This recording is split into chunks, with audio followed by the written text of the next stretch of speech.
काँग्रेस प्रदेशाध्यक्ष हर्षवर्धन सपकाळ यांची नगरपालिका निवडणुकीतील कामगिरी पाहता त्यांचं प्रदेशाध्यक्षपद जाण्याची शक्यता आहे। आपलं पद वाचवण्यासाठी ते सातत्यानं मुख्यमंत्री देवेंद्र फडणवीस यांच्या विरुद्ध बोलत असतात। त्यांना मानसिक उपचाराची गरज आहे अशा शब्दात राज्याचे महसूल मंत्री आणि ज्येष्ठ भाजप नेते चंद्रशेखर बावनकुळे यांनी टीका केली। यापुढे सपकाळ जिथे अशा प्रकारचे वक्तव्य करतील त्या जिल्ह्यातील भाजप कार्यकर्तेच त्यांची दखल घेतील असा इशाराही त्यांनी यावेळी दिला। हर्षवर्धन सपकाळांना अमरावतीच्या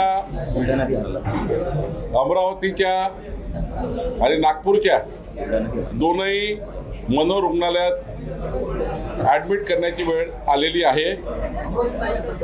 हर्षवर्धन सपकाळ हे बुलढाण्यात आणि त्यांच्या गावातच राहतात, त्यांना काही पत नाही। हर्षवर्धन सपकाळ हे सूर्यावर एक दिवा जो असा असतो तसा चुकण्याचा प्रयत्न करतात।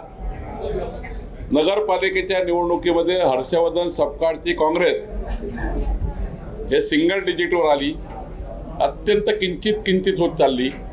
महानगरपालिकेला कुठंच काँग्रेस दिसणार नाही आहे, फारच किंचित दिसणार आहे। आणि त्यामुळं राहुल गांधीकडनं त्यांचं पद वाचवण्याकरता मी ऐकलं आहे त्यांचं पद जाणार आहे।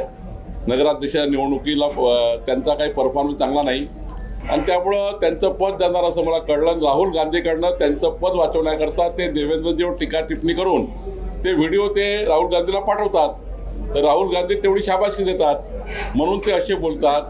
खरं तर देवेंद्र फडणवीसावर बोलण्याची लायकी हर्षवर्धन सपकाळची नाही आणि यानंतर जास्त जर बोलले तर भारतीय जनता पार्टीचा त्या जिल्ह्यातला कार्यकर्ता ज्या जिल्ह्यात ते बोलतात त्याची याबद्दलची दखल घेणार आहे।